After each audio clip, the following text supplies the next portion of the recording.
Hello guys, welcome back to my channel. তো এই এপিসোডের শুরুতে আমরা নিয়ানকে দেখি সে বাসায় ফিরছিল, তখনই কিছু লোফার ছেলে তাকে ঘিরে ফেলে। অ্যাকচুয়ালি তারা তাকে মারতে এসেছিল এখানে, বাট আমরা দেখি এখানে তো উল্টোটাই হয়ে যায়। নিয়ান তাদের মধ্যে একটি ছেলেকে ধরে তার হাত মটকে দেয় অ্যান্ড তাকে বলে, সত্যি করে বলো তোমাদের এখানে কে পাঠিয়েছে। অ্যান্ড ওই ছেলেগুলো ভয়ে সবকিছু বলে ফেলে যে আপনার কাজিন সিয়ান আমাদেরকে এখানে পাঠিয়েছিল। তাই নিয়ান এখানে প্রমাণস্বরূপ তাদের একটি ভিডিও বানিয়ে নেয়। আর সেখান থেকে কিছু দূরেই গজিনের কার পার্ক ছিল অ্যান্ড সেও দেখে নেয় যে সেখানে নিয়ান 3-4টি ছেলের সাথে একাই লড়ছে। বাট তার সেখানে পৌঁছানোর আগেই ওই ছেলেগুলি ভয়ের মারে লাশ গুটিয়ে পালিয়ে যায় সেখান থেকে। অ্যান্ড গজিন এখানে এটা তো বুঝতে পারে যে নিয়ান অনেক বেশি ডেঞ্জার গার্ল ছিল, তাই সে তাকে তার বাসায় নিয়ে এসে জিজ্ঞাসা করে যে সত্যি করে বলো তুমি কে। কারণ নিঙ্গুইন ফাইট জানতো অ্যান্ড তুমিও জানো, তাই এবার এটা অ্যাকসেপ্ট করি নাও যে তুমি নিঙ্গুইন। এখানে গজিন তার হাত অনেক জোরে চেপে ধরেছিল, তাই নিয়ানের অনেক বেশি ব্যথা করছিল। সে তাড়াহুড়োতে বলে দেয় যে আমি শুধুমাত্র একটু সেলফ ডিফেন্সের ক্লাসেস নিয়েছিলাম, তার মানে এটা নয় যে আমি তোমার এক্স গার্লফ্রেন্ড। তারা এখানে এভাবে ঝগড়া করছিল, তখনই তার দুই বেবি অ্যান্ড সেখানে চ্যাংও চলে আসে। আর তাদেরকে দেখা মাত্রই সে তার চোখ ঢেকে নেয়। বাট বাও এখানে বলে তাদের দুজনকে তো কাপল হিসাবে একদমই পারফেক্ট দেখায়, বাট জানি না কেন যখনই তারা একসাথে থাকে তখনই শুধুমাত্র ঝগড়াই করে যায়।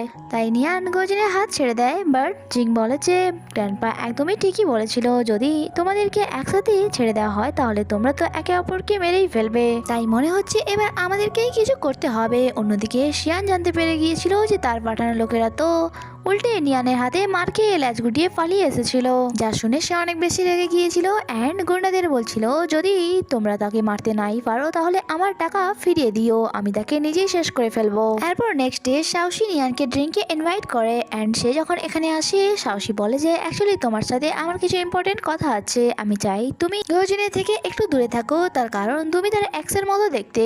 আর যদি তোমরা বেশি দিন একসাথে থাকো তাহলে এটাতে গজিনের প্রবলেম হতে পারে অ্যান্ড আমি গজিনের ফিয়ন্সে, তাই আমি চাই না যে আমাদের মাঝে তুমি আসো। তার কথা শুনে তো নিয়ান অনেক বেশি শকড হয়ে গিয়েছিল অ্যান্ড সে বলে এই কথাগুলি আমাকে নয় বরং আপনার ফিয়ন্সেকে বোঝাবে, কারণ আমি নই বরং সে আমার পেছনে পড়ে আছে। এটা বলার পর সে অনেক রেগে সেখান থেকে চলে যায় অ্যান্ড এখানে সাহসী ভাবছিল সত্যি এই মেয়েটিকে অনেক বেশি সুন্দর দেখতে, হয়তো সেই জন্যই আজ পর্যন্ত গজিন তাকে ভুলতে পারেনি।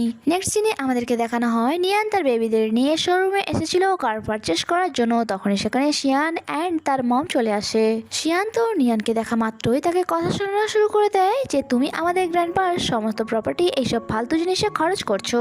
তার কথার জবাবে নিয়ান বলে অ্যাকচুয়ালি আমার তোমার মতো অভ্যাস নেই যে অন্যের টাকাতে ফুটানি দেখাবো। নিয়ানের বেবিরা বুঝতে পেরেছিল যে এখানে খুব তাড়াতাড়ি ঝগড়া হতে চলেছে, তাই তারা তাড়াতাড়ি করে গজিনকে কল লাগিয়ে দেয়। এখানে নিয়ান শিয়ানকে বলে যে আমি কাল রাতেই বুঝতে পেরেছি যে তুমি আমাকে কতটা ঘৃণা করো, তোমার পাঠানো ভাড়া করা গুন্ডাদের ভিডিও আমার কাছে আছে। তুমি একবার ভাবো যদি এই ভিডিওটা আমি গ্র্যান্ডপাকে দেখিয়ে দেই তাহলে তোমরা তো পথে এসে বসবে। যা শুনে শিয়ান তাকে কিছু বলতো তার আগেই সেখানে গজিন চলে আসে অ্যান্ড তাকে দেখে শিয়ান অ্যান্ড তার মম সেখান থেকে চলে যায়। আর সেখানে গজিনকে দেখে নিয়ানের অনেক বেশি ভালো লেগেছিল। ধীরে ধীরে সেও গজিনকে লাইক করতে শুরু করেছিল, কারণ সব সময় গজিন তার জন্য স্ট্যান্ড নিয়ে এসছে। তারপর তারা শোরুমের ভেতরে চলে আসে কারণ নিয়ানের একটি কার পারচেস করার ছিল অ্যান্ড তখনই ওই শোরুমের লেডি এসে একটি পেপার দেখিয়ে বলে আমাদের একটি মিস্টার গেস্ট আপনার জন্য কার অর্ডার করিয়েছে, বাস আপনি এই পেপারটিতে সাইন করে দিন। এখানে নিয়ান অবাক হয়ে জিজ্ঞাসা করে আপনাদের গেস্টের নাম কি। লেডিটি বলে ওনার নাম মিস্টার জি। এদিকে গজিনও ভেবে ভেবে অনেক বেশি বিরক্ত হয়ে যায় যে আসলে এই আননোন পার্সনটিকে যে তাদের মাঝে চলে এলো। তাই তখনই সে নিয়ানকে জিজ্ঞাসা করে তুমি কি এই পার্সনটিকে চেনো, বাট নিয়ানও তো এই ব্যাপারে কিছুই জানতো না। তাই সেই নিয়ানকে অনেক রেগে বলে যে তুমি এই কার্ডটি অ্যাকসেপ্ট করবে না অ্যান্ড তার কথাতে নিয়ান রাজি হয়ে যায়। বাট কিছুক্ষণ পর জিং লুকি তার মমকে জানিয়ে দেয় যে এই কার্ডটি তো সে তার জন্য অর্ডার করেছিল, বাট এখানে তাদের দুজনের মধ্যে কি কথা হয় তা আমাদেরকে বলা হয় না। আর সে ব্যাপারে গজিনের কোনো আইডিয়া ছিল না, সেই জন্য সে গজিনকে জানানোর জন্য বলে যে ঠিক আছে আমি এই কার্ডটি অ্যাকসেপ্ট করছি। যা শুনে তো গজিনের অনেক বেশি জালাস ফিল হচ্ছিল অ্যান্ড সে তাকে বলে তুমি তো এই পার্সনটিকে চেনো না, তাহলে তার গিফট অ্যাকসেপ্ট কেন করছো। আর নিয়ান তার মজা নেওয়ার জন্য বলে মনে হচ্ছে তোমার জালাস ফিল হচ্ছে যে কেউ আমাকে এত দামি একটি কার গিফট করছে। যা শুনে গজিনের অনেক বেশি খারাপ লাগে অ্যান্ড সে বেবিদেরকে বলে আমার কিছু ইম্পর্টেন্ট কাজ আছে তাই আমাকে এখনই এখান থেকে যেতে হবে। আর তার চলে যাওয়ার পর জিং তার মমকে বলছিল যে আঙ্কেল গজিন তো আপনাকে অনেক বেশি লাইক করে, সেই জন্যই তো তিনি জালাসি ফিল ডিল করছে। নেক্সট সিনে আমরা গোজিনকে দেখি, সে চ্যাংকে বলছিল তাড়াতাড়ি করে ওই পার্সনের খোঁজ নাও যে নিয়ানকে ওই কার্ডটি গিফট করেছিল, কারণ আমিও দেখতে চাই ওই পার্সনটিকে, এরপর তার সাথে আমি পার্সোনালি ডিল করব। অ্যান্ড সে সেখান দিয়ে চলে যাচ্ছিল, বাট তার আগে সেখানে তার মম চলে আসে। আর সে আসা মাত্রই অনেক রেগে তার পার্স চ্যাংয়ের হাতে দিয়ে দেয়। তার নাম মলি ছিল। অ্যান্ড সে এখানে বলে আমি তোমাকে অ্যান্ড ওই মেয়েটিকে, কি যেন নামটি, তখন চ্যাং বলে নিয়ান। নিয়ান তার নাম। মম বলে নিয়ান, হ্যাঁ ওই মেয়েটি, আমি চাই না তুমি তার সাথে কোনো রকম সম্পর্ক রাখো। আমি তার ব্যাপারে অনেক ভালো করে জানি, সে অনেক বেশি রাগী অ্যান্ড জেদি মেয়ে। তুমি প্রেম করার জন্য এই শহরে আর কোনো মেয়ে পেলে না যে তার পেছনে হাত ধুয়ে পড়ে আছো।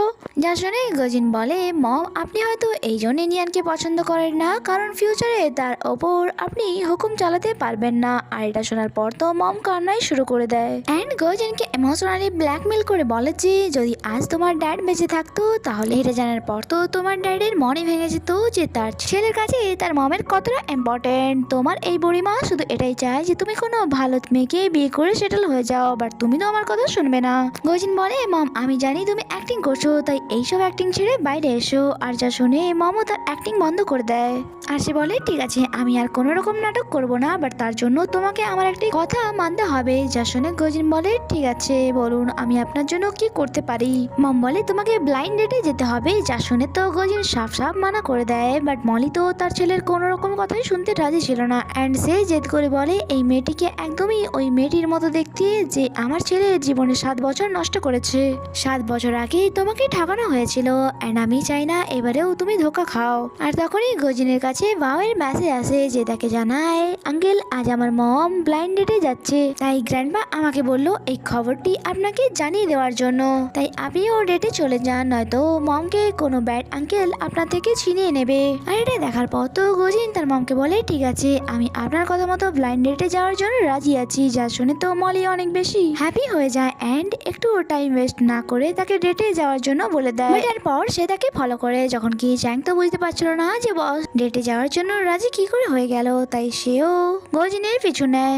এখানে এই এপিসোডটি শেষ হয়। আগে কি হয় তা জানতে স্টে কানেক্টেড। টাটা।